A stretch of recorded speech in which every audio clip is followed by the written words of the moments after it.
I know, buddy. Longhorns lost. Thanks for trying to make me feel better. He's a good boy.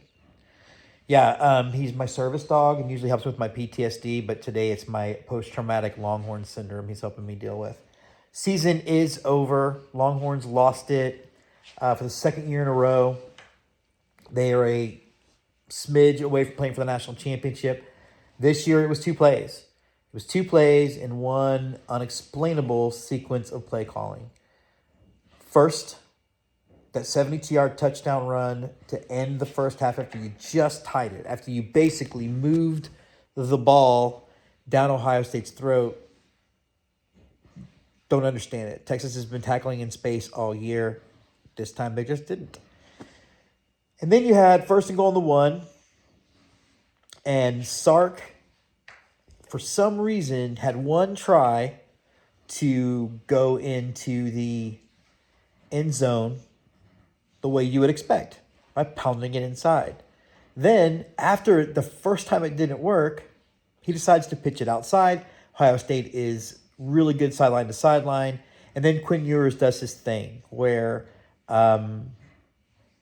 he looks scared on the third down pass, and then the fumble and everything's history. In fact, it was history because it was the longest fumble return in Cotton Bowl history.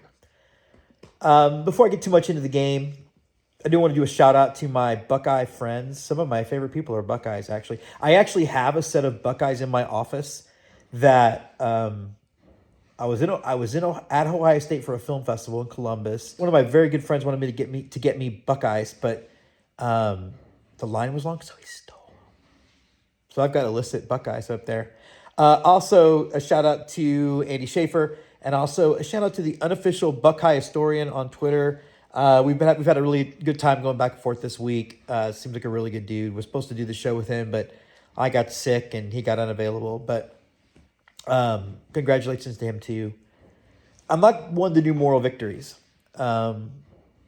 So what I will say is this was a great season. It wasn't just a very good season. It was a great season. The fact of the matter is you won 2 playoff games.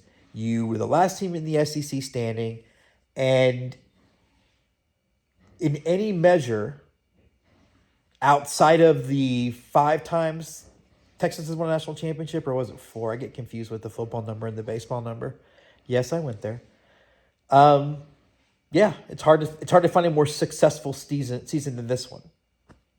It is ironic that Quinn Ewers' last pass as a Longhorn was intercepted. That seems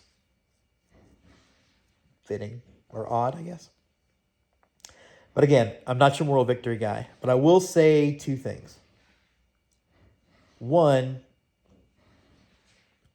we're going to see a lot of Longhorn fans having knee-jerk, fire Sark reactions on X or Twitter or whatever we're calling it today. And honestly, I hate to be the guy. Actually, I don't hate to be the guy. My wife hates it when I'm the guy. Look, keep your knee-jerk reactions to yourself, especially if you're not an alum of the school. I'm sorry. I know that sounds terrible, but when I see these people complain, these are the same people that call Jim Crane a shitty owner for the Astros because they don't actually understand sports. It's very rarely people who went to the school. Sorry, we have more skin on in the game than you do. It's just a fact. I have 2 degrees from that place. Obviously, Texas would not be the athletic department it is without fans of all walks of life. But I'm really just talking to the ones who just will pretend to be a little bitch. Pretend to be. They are. Will be a little bitch in the game, after the game. I will also say this, and again, not a moral victory, but all of you national media who thought this was going to be a blowout, who thought that Texas was going to get buzzsaw, they were predicting 21-0 in the first quarter. It proves that you guys actually don't know shit, and you don't know any more than I do or Orbit does. Right, Orbit? Right. So, yeah, you don't know shit. You might as well watch our show. We have as much insight as they do, and we try to at least have a pretty even-keeled approach to assessment. So, again, great season to the Horns. To all my Longhorn fans out there, the ones who do bleed orange, we will be back next month, and in 8 months, next season, against the same Ohio State team. And until then, until baseball season starts really, as always, hook 'em horns.